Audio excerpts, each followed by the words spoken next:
은혜 받으신 하나님 말씀은 로마 3장 19절로 31절입니다. 율법의 정죄와 예수의 피 흘림에 대해서 오늘 말씀을 나누려고 합니다. 하나님은 모세를 통해서 이스라엘에게 율법을 수여해 주십니다. 율법을 주신 목적은 뭐냐면 오늘 3장 20절에 말하는 죄를 깨닫게 하는 거예요. 그런데 죄를 깨닫게 하는 건데 그 전에 없던 것을 죄로 알게 하는 것뿐이에요. 그런다고 죄가 안 되느냐? 그 전 행했던 것도 죄가 되는 것입니다. 율법을 통해서 이스라엘 죄를 깨닫게 하려고 하나님께서 율법을 주십니다. 율법이 없을 때 정죄받지는 않았어요. 자, 마음이 아프다 정도였었지, 율법을 받은 다음에 그게 죄가 돼서 이제 정죄가 됩니다. 정죄받지 않았다고 해서 심판을 면한다는 의미가 아닙니다. 예를 들면 이거죠. 독약은 알고 먹어도 죽고 모르고 먹어도 죽습니다. 중국에서 어떤 사람이 가짜를 팔아가지고 돈을 많이 벌었답니다. 근데 이게 공안당국에 걸렸네. 몰수당하니까 이 부부가 너무 힘들어가지고, 중국 속담에 있거든요. 돈을 이렇게 손을 잡으면 손목을 자를지언정 돈 잡은 손을 안 핀다는 거예요. 이 뺏길까봐. 손목이 자를지언정 이 손을 안 핀다는 거예요. 그러니까 돈이 얼마나, 지금 돈을 안 믿어가지고 중남미 있을 때는요, 은행을 못 믿어가지고 벽을 파가지고 돈을 집어넣고요, 시멘트로 닫아놓고요, 아주 그랬습니다. 지붕 위에다가 돈을 넣었는데 곰팡이가 썰어가지고 좀이 다 먹어버렸어. 이런 게 아주 그냥 중남미의 중국 사람들 이야기 회자되는 게 너덜합니다. 근데 이 사람이 돈을 공안한테 다 뺏겼으니까 너무 상심해가지고 쥐약을 사가지고 두 부부가 뻘떡 마셨는데 안 죽었다 그러면 그것도 가짜래. 쥐약도 가짜래요. 그래서 가짜가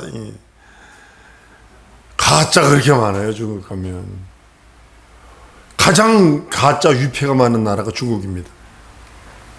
아주 가짜 많은 나라가 중국입니다. 마찬 근데요, 여러분, 이거 정죄받지 않는다 해서 심판을 면한다는 뜻이 아니에요. 율법을 받기 전에, 내 율법을 하나님으로부터 하사받기 전에, 수여받기 전에 지은 죄가 율법을 받은 다음서부터 죄가 되는 것이고 그 전에는 죄가 안 된다, 이런 뜻이 아닙니다. 하나님께서는 죄를 깨닫게 하려 하심이라고 주신 것입니다. 율법으로 정죄받지 않아서도 아담의 죄는 모든 사람에게 영향을 미칩니다. 연어 얘기를 자주 하잖아요. 연어 어미가 죽으면 그 속에 있는 알이 다 죽어버린 거라고요.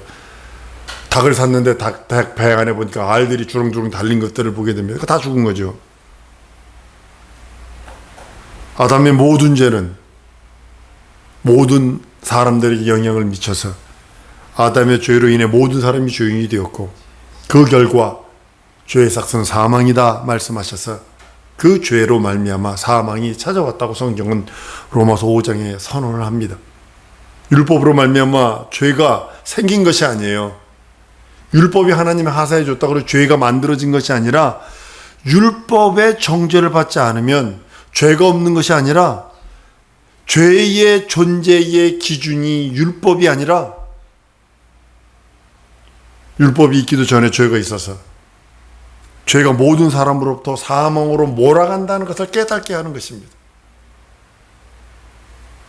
로마서 5장 13절 14절에도 죄가 율법이 있기 전에 세상에 있었으나, 그러니까 모든 율법을 준 건 뭐냐면, 그건 모르고, 내가 율법인지 모르고 행동했는데도 불구하고 그것 때문에 저주받아 죽어가는 거고, 율법을 받은 다음에도 어머나 이거 죄였네, 죽음으로 가는 거고.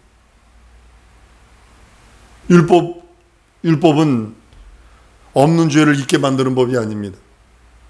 없는 죄를 새로 만들어내는 것이 아닙니다.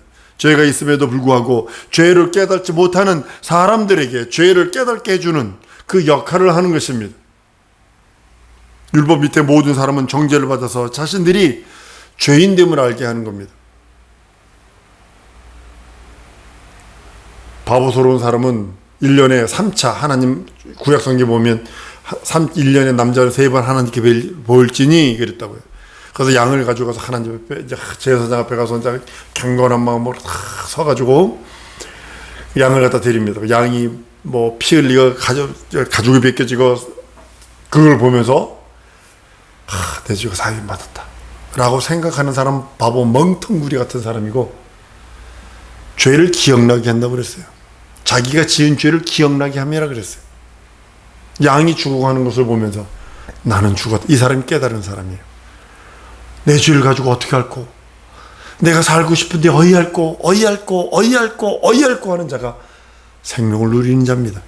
죄를 깨닫지 못하고 죄로 인하여 사망을 당하는 그 사람들, 죄가 죄인지도 모르고 죽어서 사망을 당하는 겁니다. 죄가 죄인지 모르고 죽었다고 해서 죄가 면해지는 것이 아니라 그들은 죄를 모르는 상태에서 죽어 지옥 가는 거고, 율법을 받아서 죄가 죄로 깨닫고 죽는 사람도 마찬가지고, 독약을 알고도 먹고 알고도 마시면 죽고 모르고 먹어도 죽는 것처럼, 여러분, 율법을 통해서 죄를 깨닫고도 죄로 인하여 사망에 이르는 것을 깨닫게 된 자들이 사망에서 벗어나려고 하나님의 의의 길을 찾으려고 간절하게 찾고, 메시아의 도래, 우리 죄를 용서해 줄 구세주의 도래를 기다리는 것이 율법의 용무거든요. 마치 몰입꾼과 같다는 거예요. 병막에 아주 깔때기로 해놓고 뒤에서 다 몰아붙이는 거예요. 요 코너로. 제가 가끔 가다가 카우보이 하는 걸 보면, 미국은 한 사람이 몇만 마리까지 키웁니다. 소를 한 몇만 마리까지 키우는 것 같아요. 몇천 마리 막 이렇게 키웁니다. 방목해 있는 걸 몰이로 하는 거, 양 같은 거 몰이로 해보면 되게 넓은데 뒤에서 목동하고 개들하고 쫙 몰아오면 결국은 그쪽으로 이렇게 돌아가도록, 이게 얇은 한 마리 딱 지나가는 골로 몰아붙이는 것처럼, 율법이 바로 그거예요. 그리스도 예수에게 끝없이 몰아붙이는 거예요. 너 죄 졌잖아. 죄에선 사망이야. 너 죽어. 그럼 어떻게 돼요? 너 그리스도에 가. 그럼 살 수 있어. 그리스도만 기다려. 그리스도의 공로 아니면 너 죽을 수밖에 없어. 이렇게 계속 몰아붙이는 거예요. 에이, 때때로 이 사람 지옥 가는 거고, 포기하는 순간에 지옥 가는 거고. 사랑하는 성도 여러분, 우리는 생명으로 옮겨지려고 그리스도 예수 앞에 끝없이 달려가는 자들입니다. 그리스도의 공로와 그리스도의 그 은혜와 은총 안에서 끝없이 새 생명으로 공급받은 자들입니다. 그리스도가 나타나시길 사모하고 또 사모하고 또 사모하고 또 사모하고. 그래서 구약시대의 성도들은 누구냐면, 약속은 받았으나 믿음을 품고 죽었어요. 믿음을 품고 죽은 자들이에요. 그리스도가 피 흘리지 않으면 그들의 믿음이 완전해질 수 없어요. 아담 한 사람을 인하여 모든 사람이 정죄를 받아 사망이 들어왔고, 사망 그 아래 있는 인생들에게 율법을 통해서 깨닫게 하시는 겁니다. 죄의 것은 사망이다. 율법을 통해서 죄를 깨닫게 된 것 같이 율법의 정죄를 깨닫는 자로 율법을 통해서 죄 사함의 길, 그 길을 찾으려고 몸부림치게 되는 것입니다. 어떻게 하면 우리 영혼이 영생한대요? 죄의 삭은 사망인 거 아는데 어떻게 해야, 내가 지금 어떤 모습을 가져야 살 수 있을까요? 이것이 성경입니다. 그리스도에 가라. 율법이 밝혀주는 죄사함의 길, 그 길은 뭐냐면 피 흘리는 것 외에는 없다고 말합니다. 히브리서 9장 22절에 율법을 쫓아 거의 모든 물건이 피로서 정결케 되나니 피 흘림이 없은즉 사함이 없느니라 라고 해서, 율법이 죄 용서 받는 것에 대한 길을 열어준 것이 뭐냐면 피 흘림이다 라고 얘기했어요. 왜냐하면 피에는 생명이 있기 때문에 그 피가 죄를 속하느니라 라고 레위기 17장 11절에 말씀을 해요.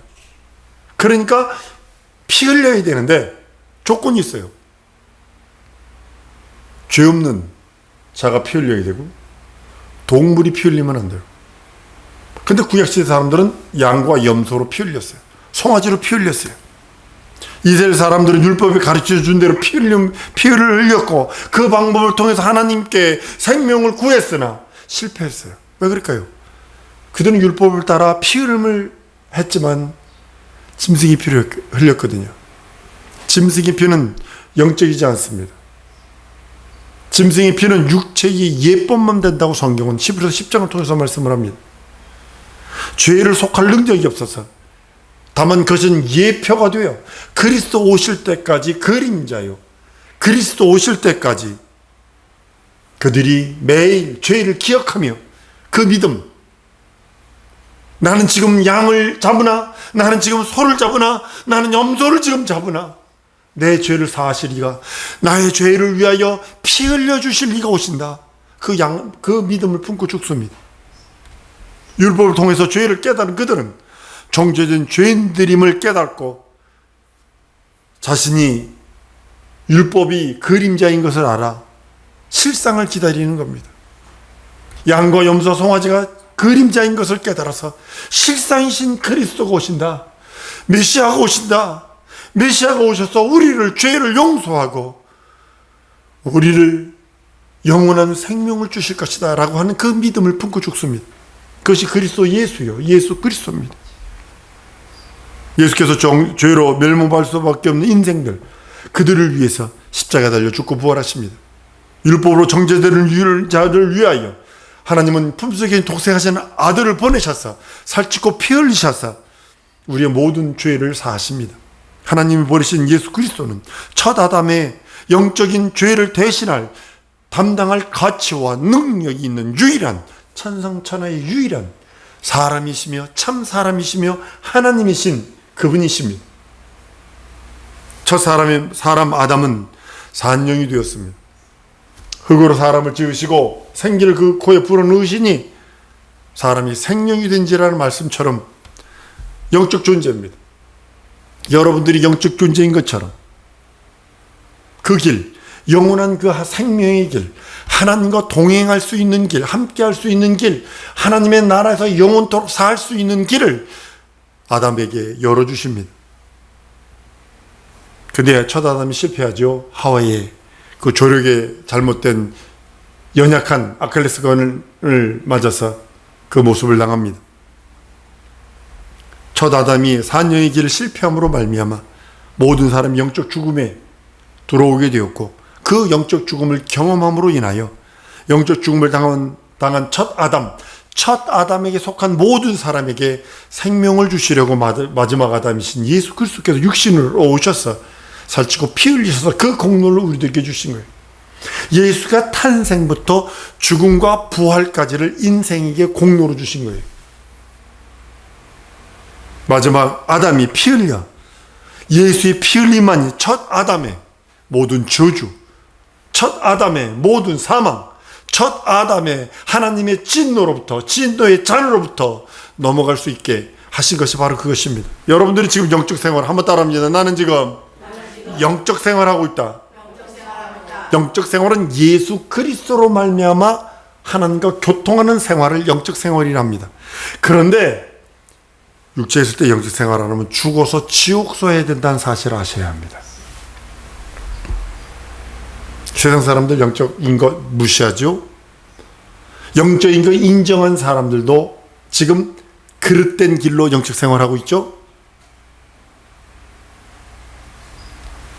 마지막 아담이 피 흘리심으로 말미암아 우리 첫째 아담에 속했는 우리 모든 인생들, 참 사람, 참 하나님, 피를 가지신, 유일하게 스스로 피를 가지신 분, 죄 없는 그 피를 흘리셔서 우리를 속하시고 우리에게 그 피의 공로를 생명으로 부여하셔서 살게 하셨습니다. 첫 아담으로 인한 모든 사람이 죄인 되었을 때 사망이 이르렀고, 사망으로 말미암아 형벌과 저주와 심판은 따라오게 되었습니다. 인생이 피치 못할 세 가지 저주가 있어요. 율법의 정죄와 마귀의 참소와 하나님의 공의의 심판을 피할 육체가 아무도 없습니다. 근데 우리 육체가 예수 그리스도를 믿고 의지하는, 그 공로를 믿고 의지하는 그 모든 것 안에 율법의 정죄에서 자유해방 탕감이, 마귀의 참소로부터 자유해방 탕감이, 그 다음서 마귀는 대적하면 물러가는 존재가 되어버렸고, 하찮은 존재, 어둠의 존재, 더러운 존재가 되어버렸고 하나님의 공의의 심판으로부터 이제는 축복과 사랑과 기쁨의 대상이 되었다고 성경은 말씀하고 있는 것입니다. 예수의 피 흘리심으로 모든 사람이 생명을 얻어서 그 피의 공로 안에 거하는 자들에게만 하나님의 자녀되는 권세를 주시는 것이요, 그 피의 공로 안에 거하는 자들에게 하나님의 나라를 기업과 유업으로 주시며 자녀되는 권세와 아울러 후사라 인정하시고 거룩한 신부로까지 인정하시는 것이 바로 그것입니다. 예수에게 속한 그 말씀 육신이 되어 오신 그 예수, 그분만이 하나님의 본체의 형상이시요 하나님의 말씀이시요 생명이십니다. 예수의 육신은 첫 아담의 본질과 다릅니다. 첫 아담은 흙으로서 생기를 분 거라면 예수는 육신 자체가 말씀이요, 육신 자체가 진리요, 육신 자체가 하나님이십니다. 그리고 참 사람이십니다. 육신의 본질이 아담이기 때문에 예수 육신이 피 흘린 그 피 흘림은 영의 본질인 첫 아담의 죄를 속하는 능력이 있는 것을 고백을 합니다. 여러분, 예수의 보혈이 있어요. 예수의 살찌고 피 흘린 능력이 있다고요. 여러분들의 기업 속에, 여러분들 삶 속에, 현실과 상황과 지금 내 모습 속에 어떤 때는 피곤해서 못 견딜 것처럼 괴로울 때도 있고, 어떤 때는 내가 왜 이렇게지 하며 실망할 때도 있습니다. 그러나 예수의 살찌고 피 흘린 공로로 인해서 기뻐하는 것입니다. 여러분들, 어떤 집사님이 자기가 고백을 해요. 성령도 받은 사람이에요. 근데도 고백하기를 난 교회만 다녔어요. 이제부터 난 말씀을 살래요. 결단하는 순간 무슨 사건이 생겼는지 아세요? 원수들이 집요하게 찔러대기 시작합니다. 원수들이. 여태까지 잘 있던 그런 것들, 잘 되던 것들, 건강하던 것들까지 막 찔러대기 시작을 합니다. 사랑하는 여러분, 여러분 심정 속에 예수의 보혈이 있다면 예수의 보혈로 쫓으세요. 승리할 수 있는 능력이 있어요. 여러분들과 내게 예수 이름이 있고 예수 보혈이 있고 예수의 공로가 있기에 우리는 율법의 정죄에서 자유해방탕감을 누렸고 마귀의 참소로부터 자유해방탕감을 누렸고 하나님의 공의의 심판이 변하여 축복이 되었고 하나님의 공의의 심판이 변하여 생명이 되었고 축복이 되었고 사랑이 되었고 기쁨, 하나님의 기쁨이요 하나님의 사랑의 대상이 된 것을 여러분 스스로가 인정하는 방법은 예수 보혈을 의지하며 예수 보혈을 믿습니다. 예수 피 믿습니다. 예수 보혈로 나를 적시시고 내 가정과 내 기업과 내 삶에 뿌려주시옵시고 함께 해달라고 기도하는 것입니다.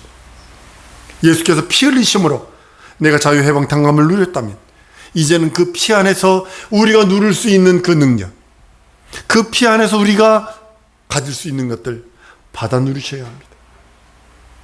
한번 따라하십니다. 예수 피가 내 영혼과 지정이와 진선미까지 내 육체까지 내 환경까지 내 앞날까지 축복하셨다.